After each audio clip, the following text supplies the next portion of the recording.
Hello aspirants and welcome again to Legacy IAS Academy. In this video, we will be taking forward our economic survey series and having a look at chapter 12 of the economic survey. As we have been following, we'll do the exact same thing. First, we will look at the important terms and definitions, if any, in this chapter, and that's when we go on into the detail of what the chapter is all about. So let us get started very firstly with the terms that are mentioned in this particular chapter, specifically related to employment.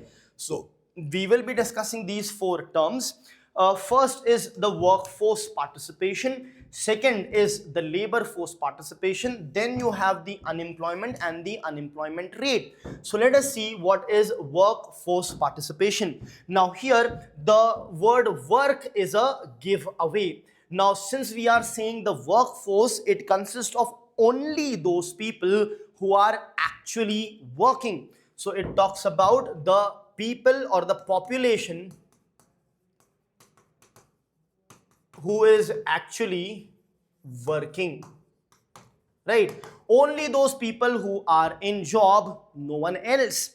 Then you have the labor force participation. The labor word here is important.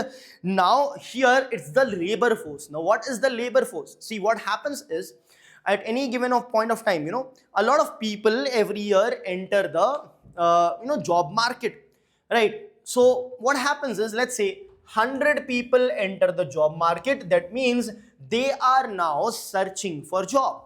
Now they are searching for job. They should be able to work, of course, then only they will be getting the work. So all of them are able to work. All of them are willing to work, right? Able to work and willing to work. But all of them may not get the job. Only some of them will get the job and some of them will not get the job. So what happens?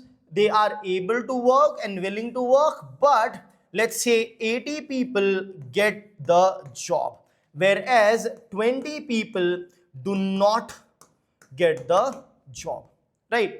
So what will happen is, these 80 people who got the job will enter the workforce and they will become the part of this workforce which is over here.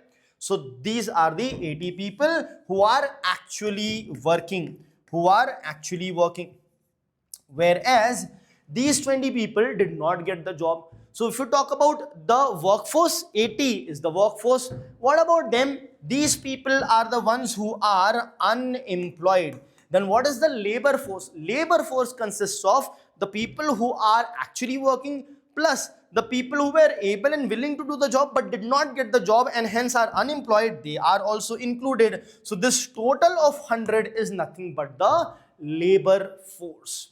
So here labor force will become people who are working plus the people who did not get the job, right? So in workforce participation, you have people who are able to work, willing to work and are actually working. Here you have people who are able to work, willing to work and who may be actually working or may not have got the job. Both are included. So of course this number will be bigger than this number. That means labor force participation number will be higher than the workforce participation. Can there be a situation when both these numbers are equal? Yes, absolutely. Theoretically, there can be this situation. That situation will be of 100% employment or 0% unemployment. When there is not a single person who is unemployed, only in that situation, your workforce will be equal to the labor force. Now we have to calculate the unemployment. So unemployment here was 20, right? The total labor force was 100. How did you get this 20? From the labor force, you subtracted the workforce in order to get the unemployed people, as a result of which your unemployment will be equal to labor force. It will be equal to the labor force minus the workforce. Now you want to get the unemployment rate. So what do? In unemployment rate, you will have labor force minus the workforce divided by the labor force the entire thing into bracket multiplied by 100 in order to get it in terms of a percentage. So this is going to be your unemployment rate. Remember, this unemployment rate includes the government, which the government brings out the unemployment data. So unemployment data will include only that unemployment which is involuntary in nature. It does not include the voluntary unemployment. Voluntary unemployment means you might have done your graduation. Now, instead of going into the job market, asking for job, wanting to do job, you, let's say, choose to study for UPSC civil services examination on a full-time basis. So because of that, you are not working. But isn't that your choice? Yes, that is your choice. So you are voluntarily choosing not to be employed. So that is voluntary unemployment, and this voluntary unemployment does not form the part of Government of India's unemployment data. Then what kind of unemployment is present here? Involuntary unemployment is present. Involuntary means you want to work, but you are not getting the job. So in involuntary employment, what will happen is you will be able to work. You are able to work. You are willing to work. You are searching for a job, but you still do not get the job. That is involuntary unemployment. So this is how you calculate it. Labor force minus workforce divided by labor force into 100. So these are the concepts that are important from this chapter. Let's move ahead and do the detailed analysis of the chapter itself. So the very first graph or histogram talks about the labor market dynamics for the first half of 2026. So we have the labor force participation rate. So if you can see this labor force participation rate given in blue, then you have the month-wise breakdown is what they have given. So there has been a decline in May and June, but then again a rise and a subsequent rise. As you can see, this is the labor force participation that is there. If you look at the Q2 data, it is slightly higher than the Q1 data. Now here it is the unemployment rate that they have talked about. So in green, the unemployment rate is there, which increased to 5.6, then gone down, and presently very recent is the 4.8 unemployment rate. So unemployment rate can be clearly seen that in Q1 it was high, in Q2 it is lesser. So the situation in Q2 has become better than Q1 of 2026. Next is the labor market dynamics in the first half of 26. They have given the industrial distribution. Now, blue is the agricultural sector, green is the secondary, along with mining and quarrying, and yellow or orangish is the tertiary sector. So, if you look at it, there has been, this is male and this is female, and then this is the overall one. So let us look at the overall one. So if you look at agriculture sector, there has been higher amount involved in the agriculture sector, around 42%, 24% in the industries, and 33% in the services sector. Now here one thing is important to note, the percentage of males and females in the agricultural sector. So now if you look at the males, from almost 32 to 35%, right? So round about 33% is the average in H1 of 26. But if you look at the females, 56.6% in Q1 of 26 and 59.1% in Q2 of 26. Now the numbers are not important. What is important here for you to understand is that a very high proportion of females are in the agriculture sector. This is known as feminization of agriculture. Feminization of agriculture. Feminization of agriculture means in an increasing number of females are doing work in the agricultural sector. Now that is what is feminization of agriculture. Now why is this happening? This is happening specifically because India has a huge amount of rural to urban migration. Since we have a very high rural to urban migration in search of job, rural to urban migration is predominantly in search of job. For male, the primary reason for migration is job. For female, the primary reason of migration, whether it's rural to rural, urban to urban, is the marriage. So here our focus is on the rural to urban migration because of job. So here what happens, predominantly it's the adult young male who migrates to the urban area, leaving behind the elderly, the children, the dependents basically, as well as the spouse. And majorly when the not just the spouse, the sister. So basically, the young males are migrating out. So here the population will be dominated by the females. And if you have some amount of land, small land, you are a small marginal farmer. So now in the absence of the young adult male, it's the female of the family that's going to take care of the land, take care of the farm, going to do the work, and going to be also acting as an agricultural laborer, as a result of which we see the feminization of agriculture. Let's move ahead. This is the time use statistics, which talks about where is the time getting used. So if you look at the unpaid and paid activities, this is a combination of two. One is unpaid, the other is paid. So more important here is the unpaid activities if you talk about. So for a male, this is what average time spent in minutes per day per participant. So a male is spending around 2 hours, 123 minutes on unpaid labor, whereas a female is spending 363 minutes. So it is almost 3 times the amount a female is spending on unpaid labor. So the unpaid labor of the female is actually quite high, is what this survey tries to tell us. Next is the rise in overall factory employment and the trends in the employment per factory. So here the economic survey wants to tell us that the bigger the company is, the higher the productivity, the better is the employment rate, better in everything for that matter. So let us have a look. The number of workers, total persons engaged.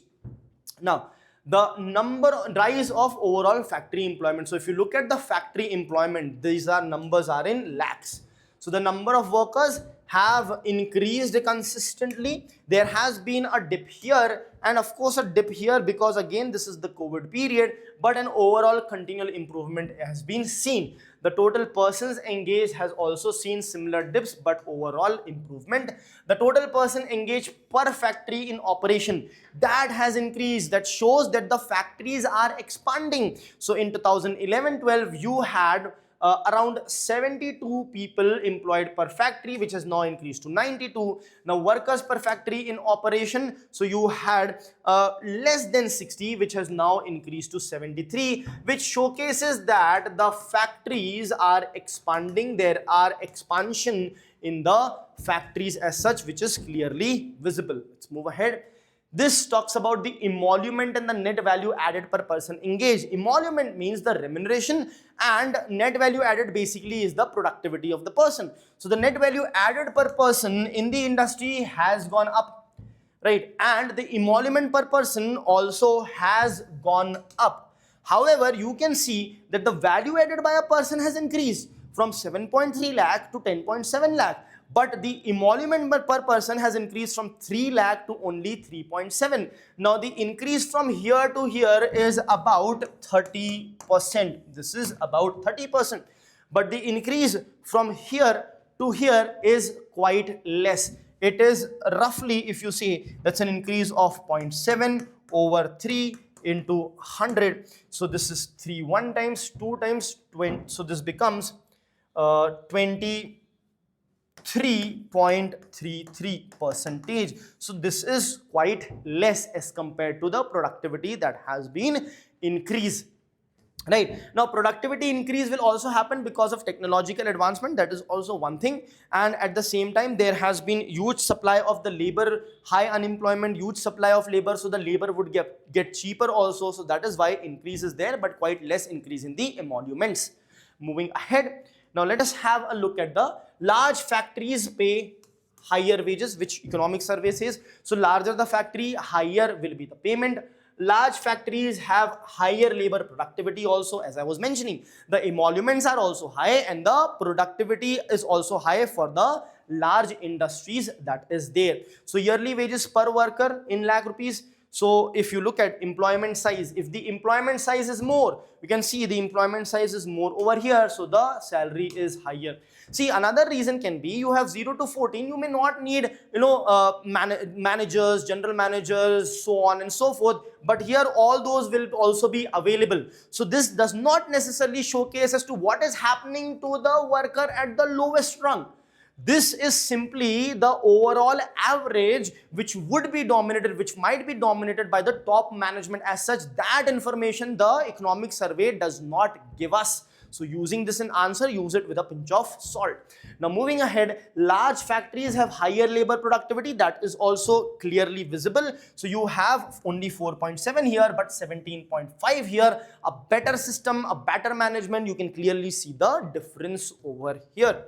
Let's move ahead. Sector-wise distribution of gig workers. So gig economy is becoming bigger by the day. The highest percentage of gig workers are involved in e-commerce. Basically, the delivery personnel which are there, they constitute one of the highest numbers. So these are 37 lakh in number. Then there is a drastic decrease in logistics. Then you have manufacturing, retail, so on and so forth. Power and energy, telecom, all these numbers are there, but important are these two. E-commerce and the logistics sector has a huge amount of the gig workers, so they form the part of the gig economy. Now what is this gig economy? Gig is basically an activity that you do. Small gig, small skit, small activity, small act, small task or small project is what you will be doing. So that is basically a gig. Any worker who does that is a gig worker, and the economy is nothing but the gig economy. So what are the features of it? This economy is economy which is dominated by the part-time work. Not dominated, in fact it has part-time project-based works. Now what are the benefits of this? The benefit is you will have good flexibility, there will be work from home, you can work part-time, you can work as per your own. Now delivery boys and all cannot work from home, others can, but also even the delivery boys etc. can work as and when they have time, and they can work today, go take a leave tomorrow. Leave as in they may not be getting leave, it's just that they will not be getting paid because it is on an hourly basis or dependent on a pro rata basis. So this gives a huge amount of flexibility. However, there are certain challenges as in there is no minimum wage concept, there is no perks, there are perks as such, there are no benefits as such, like sick leave, earned leave, casual leave, so on and so forth, or the holidays, the Sundays or the weekends or the public holidays. All that is not there because it's on pro rata basis. So we need to sort of formalize this economy and ensure that they also get the proper treatment and the minimum wages and the proper working conditions. All those things are challenged in front of the gig economy as of now. It is being discussed. Even in the parliament, the member of parliament are taking into consideration the low wages of these workers. However, the big firms have come in front. The Zomato, for example, and their ex-CEO had come in forward saying that they are still well paid and this is anyhow a gig economy, so you cannot expect this or that. All those reasonings were given. However, even if it is a gig economy, even if it is flexibility is there, even though it's a part-time job, still some amount of dignity, some amount of minimum wages, some amount of benefits should be expected and should be provided to these workers. And in the coming days, the government and the society at large will be trying to do that. So this is all about chapter 12, which we have just seen. We will now move ahead with the further chapters as well. So stay tuned with Legacy IAS Academy. Subscribe to our channel. Hit that bell icon so you get the notification whenever we put a video. Thank you.